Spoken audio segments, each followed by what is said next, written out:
Alrighty, so today for our design portion, we're talking about dark design. And no, this does not mean dark mode, contrary to what a lot of people might think. What dark design it kind of refers to, if you're curious to learn a little bit more, this video from Vox, Why Cities Are Full of Uncomfortable Benches. It covers about New York City specifically and why you might see, maybe even in Berkeley, you've seen benches where you have little armrests or little sections, as you can see. And why do you think cities do this? So essentially, let's go into a little more deep dive. So first off, we're going to cover defensive design. This is essentially the practice of anticipating all the ways that a user could misuse a device and designing a device so that the user cannot misuse the device. So when you're looking at a bench maybe used for the bus, you're waiting for the bus to come and you've seen these little armrests. Instead of not having these armrests, they add them specifically so the only purpose of these benches is for the user just to sit on them. And a lot of times the benches aren't comfy. But something that the reason why cities want this is because it avoids homeless people from sleeping on the benches, which if you didn't know, now you know, which is might be why you've seen those in Berkeley. So this is an example of defensive design where the designer of these benches or the city or whatever not purposely added these elements so that the bench could only be used for one way, what it was intended for, instead of other possible ways, which even though it might be helpful or not, that's something the designer has the ability to do. As for dark design, this is essentially taking defensive design before a user interface where it tricks users into doing something, whether it's buying insurance with their purchases or signing up for bills. You see this a lot nowadays with ads, with signing up for mailing lists, and we can get into more about that. Another thing is forced continuality. If you've ever signed up for a free trial and then you realize you forgot to cancel it and then they charge your credit card, because that's happened to me way too many times. This is essentially what forced continuality is. You think, oh, I only want it for a week. Oh, I only need Spotify premium just for the first month or so. And then you find out you can't live without it and you end up just subscribe to it because it's automatic. And forced continuality is honestly used a lot nowadays because whether you see auto pay or just automatic credit card bills, this is something that a lot of apps and companies use in order to keep the customer returning, even whether or not the customer intended so. Another thing is bait and switch, which is essentially showing and advertising any product or service, which is maybe not as wholly available or in smaller quantities, and then essentially showing counterparts. So to break this down, essentially, let's say if you've ever seen certain drops of maybe Nike shoes, and then they're oh, there's only X amount, and it sells out really quick. So it really prompts the user or the customer to buy it.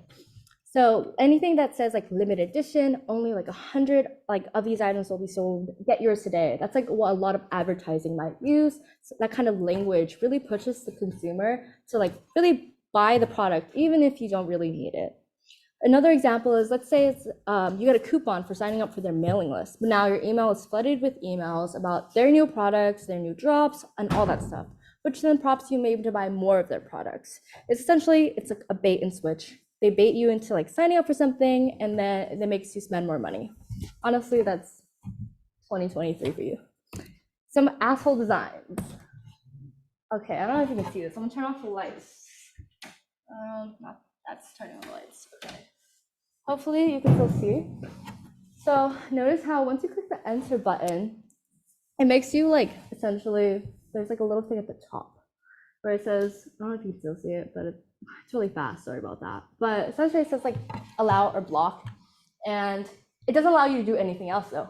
It's kind of repeats until it allows you to, until you click allow. You can't see it right now, but that's one way that a website might use notifications or something like that. Here is another example. There's a little sandwich, but not really a sandwich. You can see it's very empty, and the slice of ham or bacon is actually just a sliver, and on the left side it's a wrap. You would think it's the whole thing, but because the paper is so cleverly wrapped, there's actually nothing. So it's kind of sad, honestly. If I got that, I'd actually just cry. I don't know. That'd be really sad. Here's another example. You can't even see it at the bottom unless you like dragged it over. And if you wait for it, sorry, it says unsubscribe, but it's in white text. So it's like very tricky, and you wouldn't see it unless you actually like use your text and like hovered or like dragged it over. And this is something a lot of emails do. I think companies try to be a little nicer about it to avoid their customers being mad at them. But essentially, they try to make the unsubscribe button really small or just like really inconvenient so that customers can avoid unsubscribing from the mailing list. Another example, you guys probably all have have downloaded something on the App Store of any sense, and this has the price as like free for 3 days starting now, and then $49 per week starting like, oh, this is in 2018, but yeah, still holds. That's kind of crazy when you think about it, $50 a week. And it's only free for 3 days, so the chances of you forgetting to cancel a free trial in 3 days also very possible. Another thing Apple does is it's made it easier for you to like just download anything. Ever since they came up with like Touch ID and just like Face ID, honestly, they're just like downloading them has been so much easier than entering your passwords, which personally I tend to forget my password. So yeah. Snack Pass, as you can see, the bag fees, that's something I spend honestly too much money on. I don't need a bag half the time. I'm just grabbing it and I'm eating it. But they charge you 10 cents. And I know it's just 10 cents. But then if you like order from Snack Pass so often, those 10 cents add up. And then you could buy a boba by the time you like spent all those bags. So next time you're on Snack Pass, make sure you don't get a bag if you don't need it. If you need it, you should get it. But that's an example of like how Snack Pass, which I'm sure many of you guys have seen or heard of or even used. I used it today even. So yeah, be careful when you're on these apps. So why do brands use like dark design? There's a simple reason. They want to nudge the user towards or maybe away from certain actions in order to, one, drive sales, gather more data, or bump up their email lists. These tactics are used like so often, even if you don't notice them. Nuance to regrets. Essentially, as a designer, this is where you kind of like fall into like a fork in the road, as I call it. There's a lot of ethical concerns to this. So obviously, you want the company to do well if you're working for a company, but then it also drives into ethical concerns. If you've ever like bought anything and you see this tip button and it says 10%, 13%, 15%, I think nowadays it's like 15, 20, 25, kind of crazy when you think about it. And honestly, notice how the automatic like thing is 10% versus the no tip option, which is all the way to the right, which your eyes aren't really drawn towards. It's like the 10% is highlighted because that's what they want you to select. They rather have you like just like not even realize and just like proceed to payment with that 10% than like having no tip, or like even if it like misses them from having like a 13 or 15% tip, because 10% is still better than 0% tip. So I don't know about you, but honestly, like tipping culture has been a little bit crazy nowadays, where like you end up spending $10 for an iced coffee when you only meant to spend like 5. So yeah. Another ethical concern, bless you.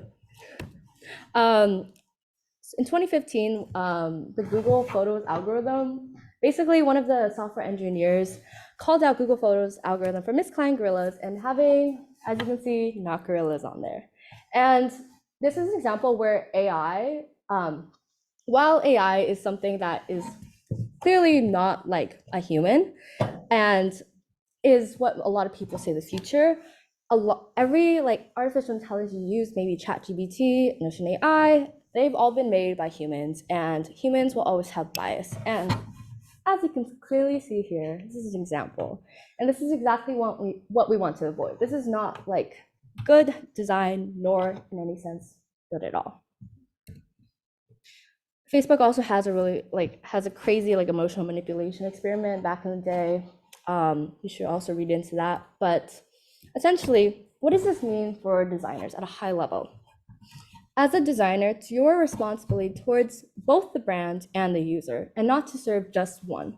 So it's your job to make sure that the user experience is great, but it's also transparent and unambiguous, making sure the user has an easy experience to take the course of action, but also not trick them into doing anything that they may not want to do. So just some tips, I guess, as you continue designing, whether it's your future personal portfolio or if you want to end up being a designer, a UX designer. Design with intention, because your intentions, your designs can either harm or help individuals just like yourself. So I just want to like open this up. What are some dark patterns that you might have noticed in your day-to-day life? Yes, Skylar.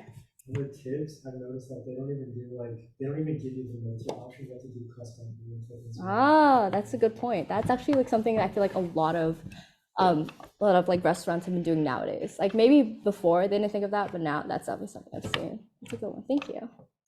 Anyone else? Yes.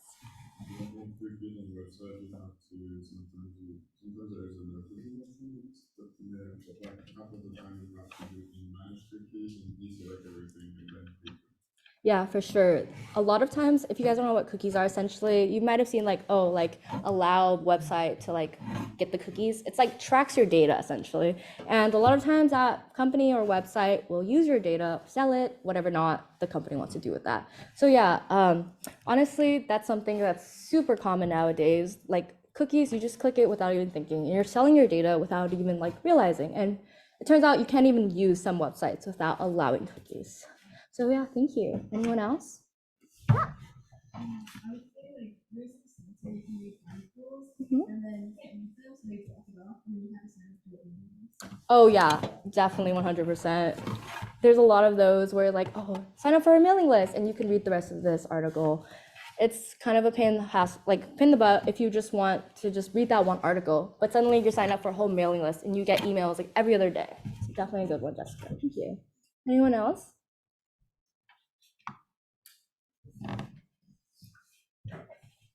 I think the snack pass one is pretty relevant. So hopefully you guys are like a little bit more aware of some more dark patterns and you can even notice them as you like go along with your day-to-day life. So next time you're on snack pass, don't select the bag. Another thing is phones are very much designed to be addicting. I think a lot of us can say like we have a pretty high screen time or like we use our phones more than we want to at least. So that's another example of where Apple, like, and I guess in my case, like made these iPhones to be just like really easy to use. And then at what cost? Because now you're like scrolling through endlessly, whether it's like on a social media platform or just watching videos, it ends up being an addictive cycle. So there's a really great article called Dear Design Student, which is essentially a code of ethics for anyone who wants to be an aspiring designer, which I guess all of you guys can be. So when you decide who you're designing for, you're making an implicit statement about who you're not designing for. I think that's one of my favorite quotes from the article. This just essentially means like you're excluding some small percentage of the population whenever you're like designing for someone. So these people often in the industry are called edge cases, but this term reduces these real individuals into a group of people who you intentionally did not design for. This can be seen in maybe a permission slip when you say both parents must sign. What happens to single parents? For voting ballots for immigrants not fluent in English would struggle to vote.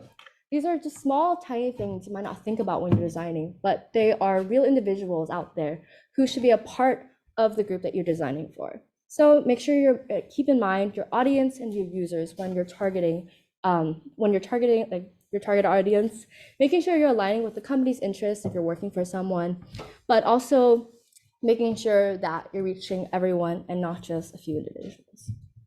But yeah, are there any questions or just comments about dark design in general? Pretty short lecture today, but it is some ethical concerns to think about when you are designing. Yeah, Jessica. With some dirty designs, it's a pile of I feel like there's definitely been like a lawsuit regarding like dark, like some like aspect of dark design. Mayhaps like you signed up for something and like they stole your data. I know there's a recent lawsuit on Fenty Beauty where users who logged onto their website ended up getting like recorded of their like information. If you've ever seen like lawsuits about information getting leaked, that's also an example where like cookies track your websites and could also take your information. So always be careful what kind of websites you're browsing. That's a really good point, but definitely there's probably been a lawsuit though. Yeah, can't name any at the top of my head other than the one I just mentioned. Any other comments, questions, concerns? All right, let me stop this recording real quick.